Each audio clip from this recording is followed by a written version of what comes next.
As the dry season worsens, and as things get more and more hot, the animals are struggling to survive, such as this poor iguanodon.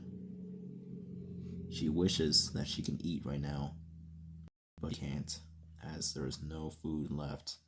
As you can see, she is barely being able to stand without shaking or falling over. But hopefully her suffering will end soon as predators approach. It is another Ceratosaurus, except it's two Ceratosauruses. It looks like this is a male and a female. Right now they have their eyes set on that poor iguanodon.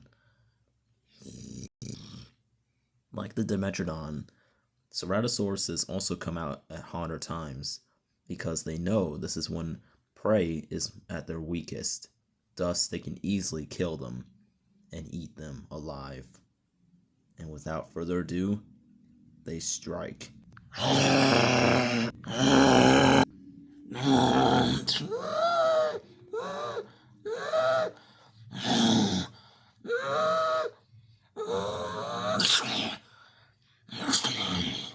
As you can see, the iguanodon, she's armed with her vicious thumb spikes, and the male and the female are scratched. But it's going to take a lot more than a few scratches to deter them, so they attack again.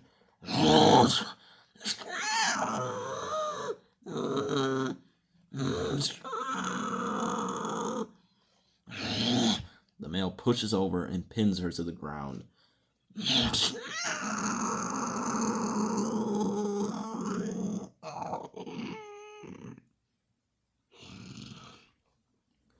They have taken down the large iguanodon, and as they're preparing to feast, unfortunately for them, their mealtime is cut short, with another predator approaching.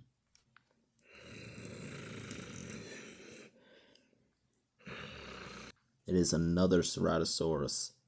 Like I've mentioned before in the last episode, competition is very common, even with their own kind. It is very vicious. And so this other female, she is to try and claim this kill, or to potentially try and steal the other female's mate. Regardlessly what her intentions are, they are not good. The male's mate sees her and instantly attacks. As the male sits back and watches.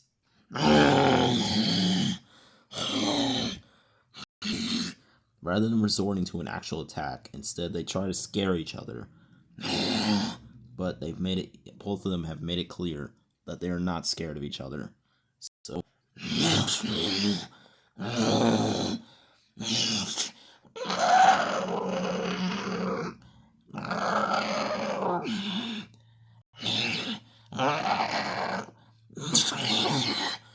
the female has managed to kick this other female's left eye. And thanks to that, now she's lost her left eye.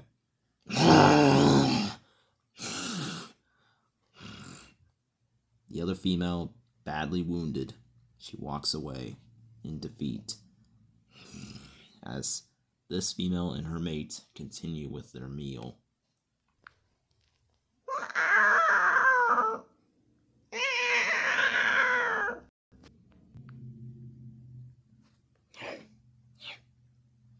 It looks like Molly has found the remains of the Lystrosaurus from the last episode that Fujiwai has eaten. She tries to look for any kinds of strips of flesh on the bones, but sadly she's out of luck as they're picked clean.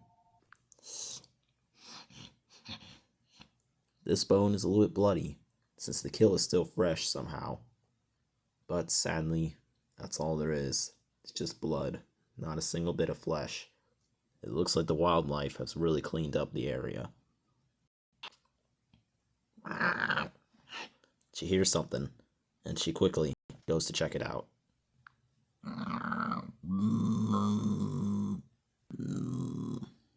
Looks like Kate and her son, they're unfortunately really starting to get sick and tired of the heat.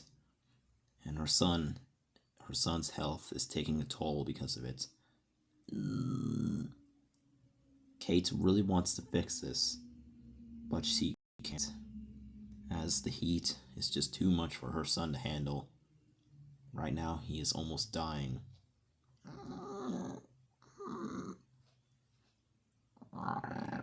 Sledgehammer, he does not know what to do either, as the heat is unbearable, and they know there's predators around here waiting to pick them off. But Sledgehammer is not going to let his friend die and not let this heat take that from him, since he's been without a herd or any friends for months, and just for them to be taken away from him like that, it would basically kill his heart. So instead, he tries his hardest to find some source of water. Sledgehammer finds the lake. Kate beckons for her son to follow. After almost weeks of not getting a drink, they finally can gorge themselves on the water. The baby does so much as pretty much jumping in. They're just happy that their thirst is finally quenched.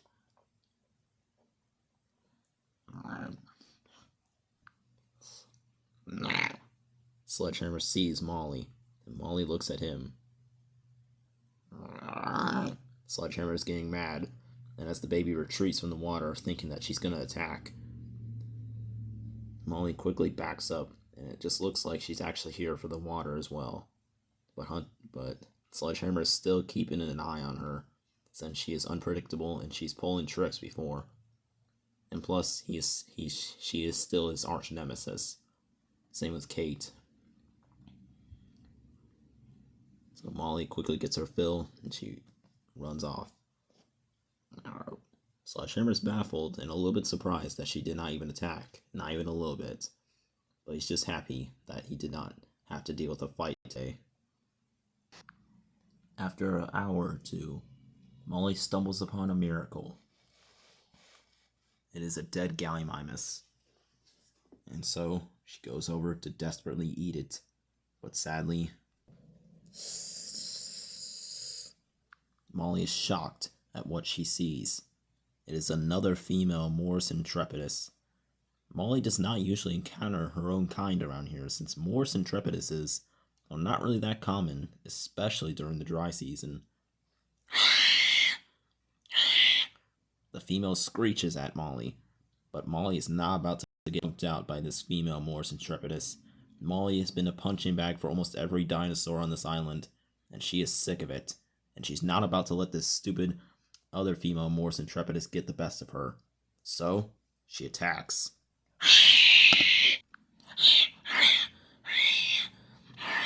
Unfortunately for Molly's competitor, she is experienced, and Molly easily takes her down as she flops on the ground like a fish out of water. Molly quickly cuts her jugular, killing her. Finally, Molly has managed to redeem herself, and now she has 2 meals that she can easily count on, especially a freshly killed one. That's all.